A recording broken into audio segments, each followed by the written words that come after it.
Hi, everyone. This is your host, Raven Syad, and welcome back to Forgotten Echoes, a podcast where we dive into the mysterious and unexplained cases of Black women and girls that often get lost in time.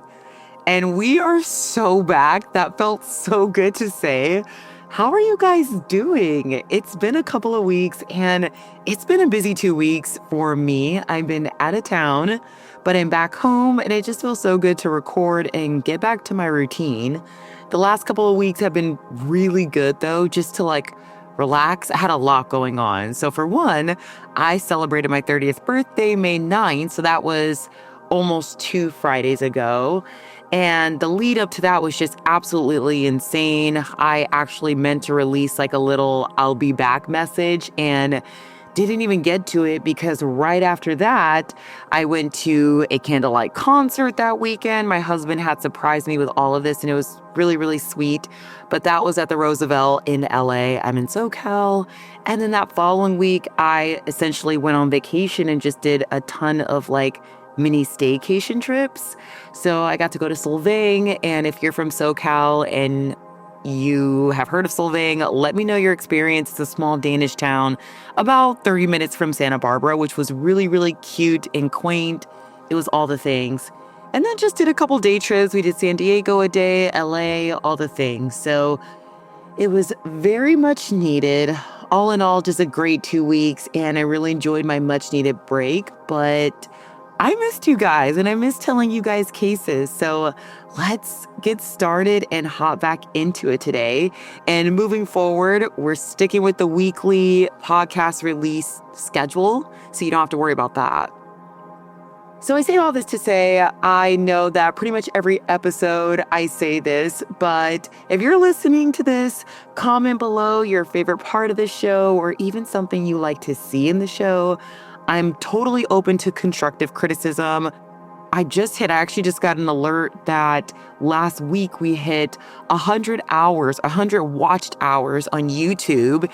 And I think an episode or two ago, so maybe a couple weeks ago, I announced that we hit 1,000 episode downloads and listens. So we're a little over that now. So I definitely want to keep the podcast growing and keep thriving, but I want to make sure that you guys know that I'm here to report to you guys. So whatever you want to see that you're not seeing, whatever you love that you don't want to change up, let me know and I'll make sure it stays or we can add something. So any comments, concerns, all the things, email me at forgottenechoespodcast@gmail.com. And without further ado, let's get into today's episode. The year 2020 was marked by major global and national events that shaped history forever. The COVID-19 pandemic spread worldwide, leading to lockdowns, overwhelmed healthcare systems, and significant loss of life. In the United States, racial justice protests erupted after the murder of George Floyd, who was murdered on May 25, 2020, in Minneapolis, Minnesota. The incident, which was captured on video by several bystanders, sparked worldwide protests against police brutality and systemic racism.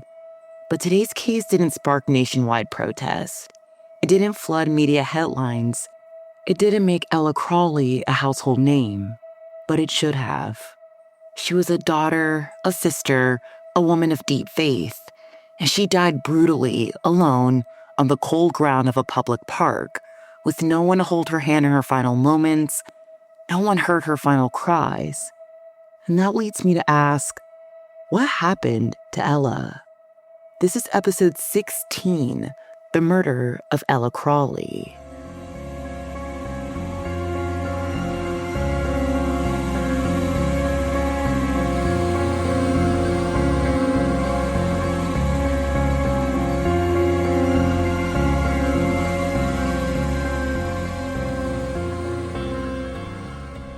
Sources for today's episode include Fox 8 News, Yes Weekly, WFDD News, and WXII News.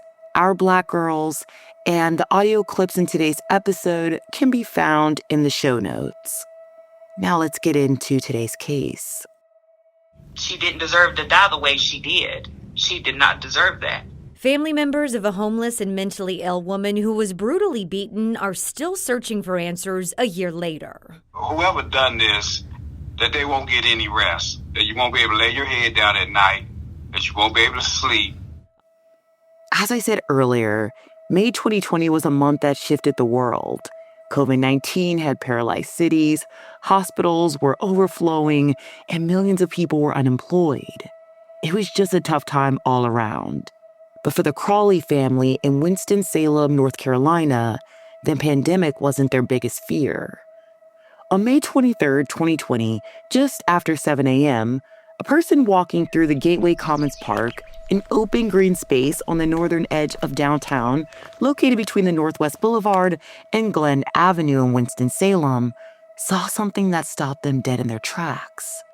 Lying near a walking path was a bloodied and barely conscious woman who was later identified as 50-year-old Ella Crawley. But she was still alive, just barely. The jogger called paramedics and police immediately, and first responders arrived on the scene shortly after. She was rushed to a hospital in just minutes, and through the night, medical staff fought to save her life. But as the morning rolled around, Ella succumbed to her injuries and was pronounced dead on the morning of May 24th. As weeks went by, family and investigators alike wondered, what exactly happened to Ella? Her autopsy revealed what the eyes could already see. Ella had been beaten, and badly. She essentially died due to blunt force trauma to the head and strangulation.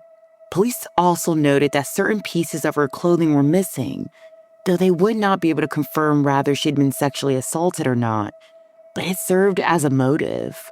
Who was angry enough to beat, strangle, and then possibly assault a 50-year-old woman? We'll need to dive into the victim's background to answer that question. So who was Ella Crawley? Ella Lorraine Crawley was 50 years old at the time of her death. And heads up, not much is known about Ella, but her sisters Vanessa and Melissa spoke highly of her in several interviews with different reporters. It seems she would love to go out and eat, shop, and spend time with family. But there was nothing she loved more than worshiping the Lord. She was a godly woman who loved going to church, bringing others with her as well. Her sister Melissa Crawley reached out to OurBlackGirls.com stating, quote, "Some of my fondest memories are of her and I shopping in Winston-Salem. We would get lost in stores, just shopping away. I was her hairdresser. She loved for me to keep her hair up, and I loved doing it for her." Quote. Another big aspect of Ella's life was that she was schizophrenic, and as the years went by, the disorder began to take its toll on her life. But Ella's decline didn't happen overnight. She was actually diagnosed at a very young age and put on medication that allowed her to live a stable life. She had her own apartment, she had a job and paid her own bills, she went to church often. But like many others with mental illnesses, she eventually questioned her need for treatment, and eventually she stopped taking her meds. And from there, things quickly began to unravel. Going a little off the beaten path here, but I think the misconception is that people with mental illnesses, especially something as complex as schizophrenia, can't really live a normal life, and that couldn't be further from the truth. When I was researching Ella, I really loved how her sisters told her story that didn't center around her mental disorder. I love that. I got to read about the things that she loved to do and that she was close with her family and had worked and had hobbies just like everyone else. But I also know that when things are really good, there's this sense of security and stability, and you start to think, maybe you don't need to take the meds. What people also don't think about is the medication has side effects. It isn't as simple as just popping a quick Tylenol when you have some back pain. The side effects aren't pleasant, so I can understand how you could easily think, man, I don't need to really take these meds anymore. Life has been great. Let me see how I do without the meds. And unfortunately, it's a slippery slope because once you stop, it takes a lot of self-awareness and discipline to be able to say, hey, this isn't working for my body. Let me get back on my meds. Because the side effects are gone, but now you're struggling with the effects of schizophrenia. Just throwing in my 2 cents there, let's get back into it. So as Ella began to spiral downward, her family jumped in to try and help and figure out what they could do to get her back on track. Her sister Melissa tried to help her sister get the care she needed, but every system that could have intervened didn't. And we see this a lot with people that are struggling with mental illnesses or disorders. Unlike physical illnesses, you can't see the injury, so people don't take it as seriously when they should. I also think that it's hard for people to recognize that someone who is mentally hurting and sick needs to be nursed back to health, just like somebody with a physical illness or impairment would need. And I understand it's hard to recognize that in the moment because you don't see it right off the bat. And that paired with the fact that there aren't nearly enough resources for people that are struggling with mental illnesses makes it easy for people like Ella to slip through the cracks. I just believe we all could do a better job at extending empathy because we don't know what anyone is going through. Now, at this point, Ella has lost her home, job, and a lot of friends, and as I mentioned, she's homeless. But her family didn't give up on her. Her sister Melissa told reporters she was baffled by how many times Ella was arrested in poor mental and physical condition, only to be released again and again. No psychiatric evaluations, no court-ordered treatment, no follow-up care. And sadly, the streets became Ella's reality. Gateway Commons, the very park she was found murdered in, became her home.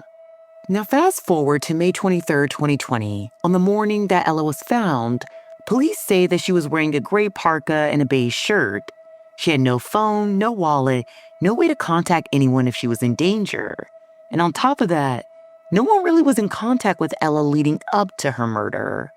And while her family advocated for her hard, they didn't really stay in contact with her on a day-to-day basis. And from the few articles I have read, it doesn't seem like a lot of people were in contact with her even on a weekly or monthly basis. So it was hard for investigators to narrow down who she was with or who she spoke to leading up to the crime. Early on, police made it very clear that they didn't have much intel to go off of, and they were really leaning on the community to speak up if they saw anything or know any information. And to clarify, she was found really early in the morning, so other than the person passing by, no one really came forward to say they saw anything or even heard anything. But at the same time, the Gateway Commons Park is this huge greenery area with a lot of trees that really wasn't well lit at the time, and the park was kind of a hangout spot for all sorts of people. Just reading about it and seeing different pictures, you might walk through it and not exactly see a whole panoramic view of the park. So maybe someone saw something without realizing it was something suspicious or something they should take note of. And police did double down that the attack occurred on or near Northwest Boulevard, so really close to the park.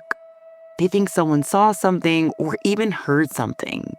But unfortunately, as of today, no one ever came forward with critical tips they need to solve the case. Detective Steve Ashburn, who worked on the case, said they've received minimal cooperation from the community, and that could be for several reasons.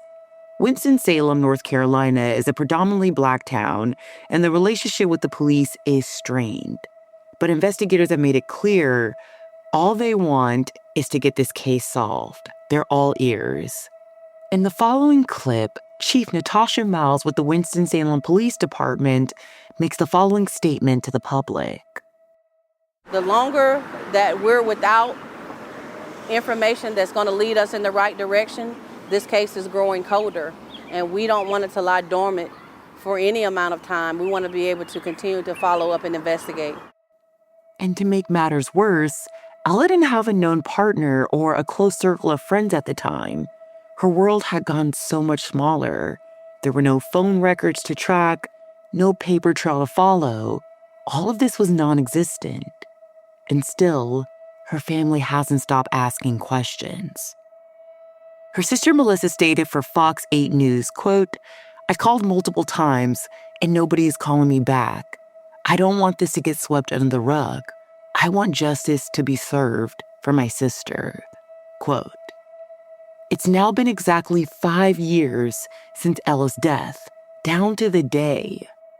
Her murder is technically considered a cold case, but it's not a forgotten one, at least not by the people who loved her, and not by the people in her community who saw her, not just as a homeless woman or a mentally ill statistic, but as someone's friend, someone's neighbor, someone whose life really, really mattered."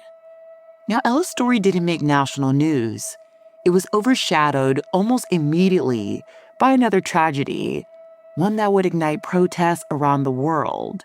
And as I mentioned earlier in the episode, this was the murder of George Floyd, who was murdered by police May 25th of 2020, just a day after Ella passed.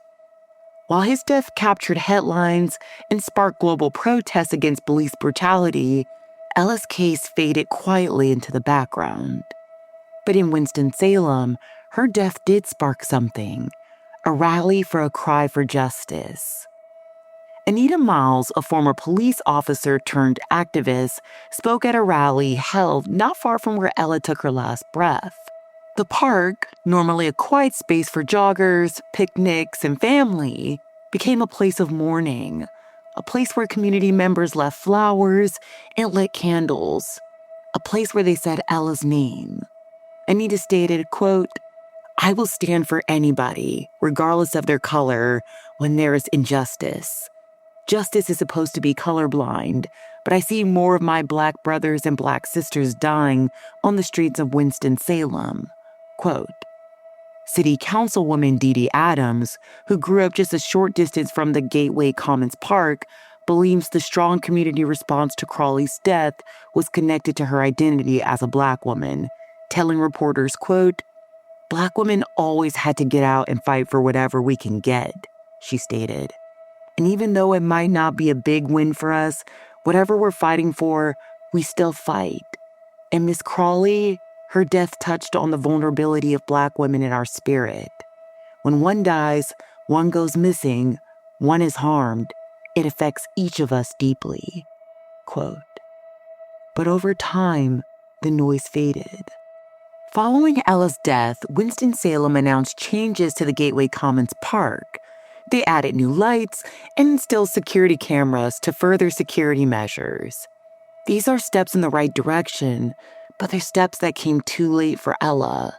One of the last updates I read was in 2021. The city created a violent crimes task force to reinvigorate investigations like hers in the area. They canvassed neighborhoods, knocked on doors, talked to residents, but no new leads emerged. And unfortunately, that's where her case ends. The reality is this: someone out there knows what happened to Ella Crawley, and that person is still free. Now here's the call to action. Vanessa Crawley said her sister had a beautiful spirit. She told Yes Weekly News, quote, "She was doing so good. I just went to see her a year ago. She met my baby boy. She had an apartment and everything, but I don't know what happened from there. But I know I just want justice to be served. I just want them to find whoever did this to my sister, just like they would do for anyone else. It's been far too long."